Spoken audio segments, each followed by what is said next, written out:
Hey, what's up? This is Steve Cardenas, aka Rocky the Red Power Ranger, And Jeff Barrazzo, Trent Fernandez-Mercer from Battle Thunder. and you are watching Team Venom Media.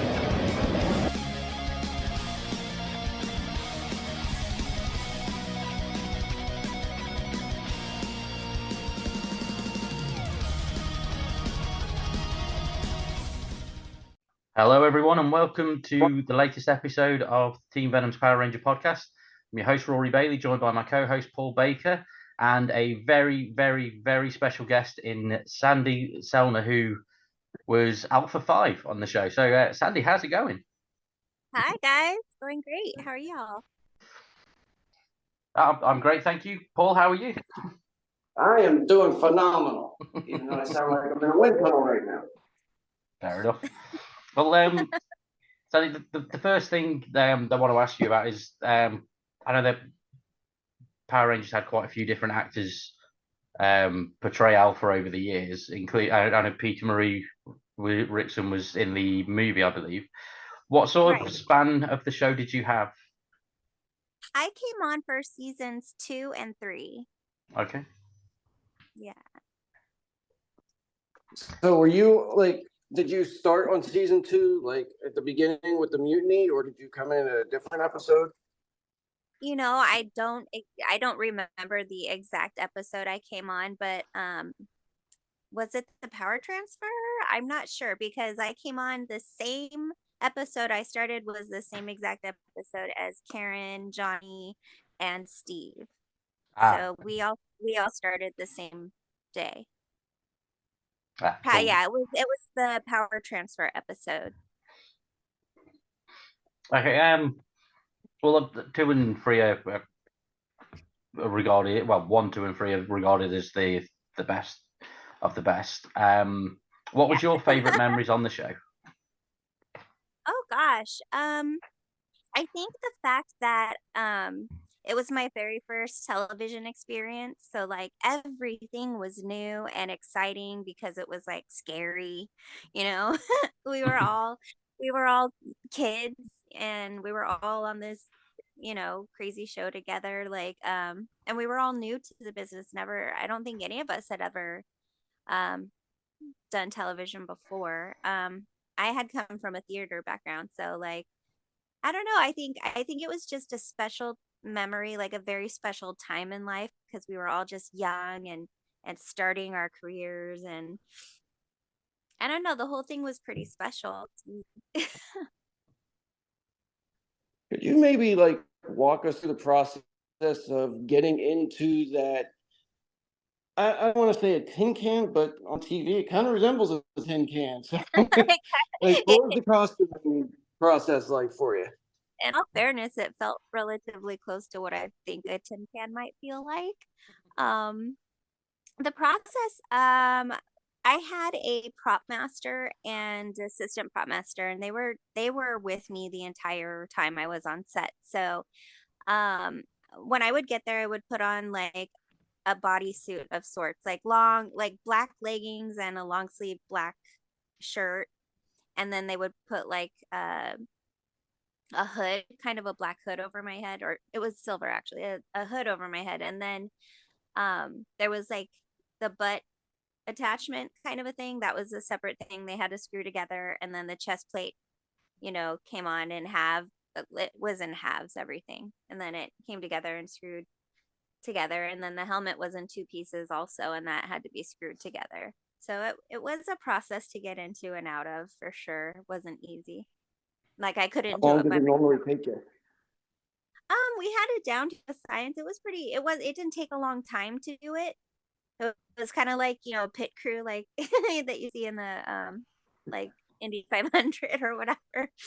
It's like it happened pretty fast. It wasn't a long process, but like I certainly couldn't do it myself. Like if I had to get out of there in a hurry, I couldn't do it. Well, you mentioned the prop master and his assistant. I believe that was our former my guest Mark. That was your prop master on the show. Yes. Now, I know he does quite a lot of conventions, and you've been doing what I've seen on social media. You've done quite a few yourself over the last couple of years. Yeah. Have you got any lined up for convention appearances and whatnot? Yeah, actually, the two I have that have been announced so far that I can say. There's one in June, and that's going to be in Minnesota at Minnesota Comic Con, and then that's June 2nd through 4th. And then I have one in Mississippi, and that's in August. And I'm not sure the dates. I put them all up on my social media, so if you follow me, then all that information will be up there. Okay. The Um, 25th, the 25th and 26th. The 26th? Yeah, I think the 25th and 26th or something like that. But yeah, I'll put it all up on my pages. I was kind of curious with the whole, the Comic Cons. I never understood the process. Now, like, do you have to reach out to say, hey, I'd like to, set up a table, or do they contact you? I don't know how it works. Yeah, I have we all have booking agents mostly, and my best friend does my booking, so we'll reach out to the shows, and because when they're doing their booking for their next year's show or whatever, we contact them and see if they're interested, and we'll just contact go through the list of whoever's having a show and just go about it that way. okay. I always wondered that. And also fans going to pages and requesting, like if you request me because you want to see me at your local con, they listen to that. They want to know who the fans want to see there, so that's always helpful. And then in that case, sometimes shows will reach out to me personally or my booking agent, and so it kind of goes in a lot. There's a lot of different ways to go about it. See, I live 10 minutes away from normally where Philadelphia hosts Comic Con. So if you end up in Philly, I'll hit you up. You should request us. We've been trying to get into Philly. Oh, we're going next year? We might be going to Philly next year. Haha. my agent's my best friend, and he's here for the next couple minutes, so he's helping me answer some questions. Fair enough. He knows where I'll be more than I know where I'll be. Well, obviously I'm over in the UK, but there's quite a few conventions over here, and I tend to go to a lot of those. I went to one there a couple years ago. Actually, I went to Carlisle Comic Con. Oh, okay. Yeah. How did you find it? It was kind of a bad situation. I would love so much to go back, but I was recently out of a long hospital stay, and I kind of pushed myself to do something I wasn't ready to do, and I ended up in the hospital the whole time, and only made it to the last 20 minutes of the show. So it didn't end up going very well, but I'd love to go back. Like, I love the people that run the show. Like, they were so kind, and yeah, I want to go back now that I'm healthy and doing better. Okay, well, sorry to hear about that. Obviously, I'm glad that you're doing better and able to do more appearances and stuff. Oh yeah, I'm doing it now. Well, that's great. What do you enjoy about the Comic Con experiences in general? Just speaking on a very personal level, I find it like, especially with all the things going on in the world, we have the pandemic, we have just people acting crazy, and all sorts of things going on. And I think that it's one of those joys that gets you out of bed. You know what I mean? Like, being able to go somewhere and know that you're bringing people joy and just like pure happiness. Like, nobody leaves like me, like our table, ever without smiling. So like, why what about that isn't something you want to do? Yeah. So that's I think it's just my favorite part, just making people happy, and in turn they make me happy. It's just good. It's all good. It all gels together to make one smooth sailing trip. Yeah, it's just really cool, and it's a nice environment to be in. Like, you have a lot of families together, and it's nice to see families have something that they can do in common and stay together and have fun together. There's not much there's not many things that you can all like have fun doing together, So that's another kind of aspect of it I think is really neat. So I'm sure there's a lot of people wondering. I hope I'm not the only one that's thought of this. So when you were in costume on set, did you have to learn the lines, or was like somebody reciting them to you so you could do the mannerisms? Or Yeah, no. I had to do all the lines like I would normally, doing any kind of acting. I got my script like in the morning. They made these little tiny scripts, and I would basically just learn my lines that morning. wow, you learned them on that day? Yeah, Damn, I you did. got skills, girl. Because it comes with acting. You kind of have to be really good at memorizing lines. So, but yeah, that was I was used to doing theater, and you have much longer to work on stuff because it's just one script. But doing a show where you're you know sh- our show was on like daily, so we were shooting all the time. So it was a really like new experience for me to have to learn stuff super quick, but it wasn't as hard as it sounds. Well, I know we've talked a lot about your time on Power Rangers and the conventions and whatnot, mainly because myself and Paul are huge Power Rangers fans. But I know you've done a few other bits and pieces. And what's been your proudest body of work across your career so far? Oh boy. I have a few. I have a few for different reasons. Like Power Rangers would be one just because it was like a goal reached. It was something I worked very hard for. And it was the first real like professional gig I got. So that was very special to me. But prior to that, like my biggest dream as a little kid was to be on this one stage at this theater that it was just like, it was my dream just to be on the stage at this particular theater. And my senior year in high school, I was finally able to like audition and get a part. And it was just like, I was never happier in my whole life than being on that stage. So I think that was like probably my biggest feeling of like I I like made a dream come true kind of situation. Um, yeah, I don't know. There've been a few throughout for many different reasons. Do you have any like upcoming acting gigs? I do, but I'll have to wait to go talk about those further. Oh, holding out on us, I see. I know one of the things that we spoke about prior to hitting record on our episode. Yeah.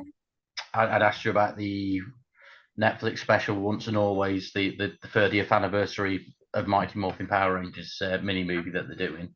I know, obviously, you'd mentioned that it wasn't yourself that's in the suit for that, unfortunately. No, As a fan of the that's franchise, how much are you looking forward to that episode?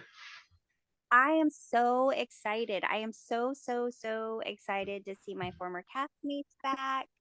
I'm excited to see the new robot and see what she does with the part. That's going to be super exciting just for me personally. Um, and I don't know, just from the things that I've seen so far, the budget, the command center alone, I'm just so jealous because it looks so good. But yeah, I'm super excited. I'm super excited to see what everyone did with this. Yeah. What was going through your mind the first time you walked on set? You mentioned the command center, and I kid you not, I was thinking about that when you mentioned that. Like your Uh-huh. first time walking on set, what was going through your mind? It was it was all like, it was all really exciting because I had never heard of Power Rangers before. So when I auditioned for the part, I had no idea what I was auditioning for, like at all, no clue. And so when I walked on set, I didn't know what I was walking into. I had never seen the command center. So it was all like a big surprise. I was like, oh, how fun. It just all looked fun. There's lots of lights and I was a teenage girl. So like anything sparkly or lit up, I'm like, wee. So, but like, yeah, I mean, yeah, just like having no clue, walking in blind, I was excited for sure because I was like, oh, so this will be fun. Lots of stuff to play with. Like, ooh, buttons. Yeah, What's this? What's this you do? yeah. It was a fun little playground to have for work. That's for sure.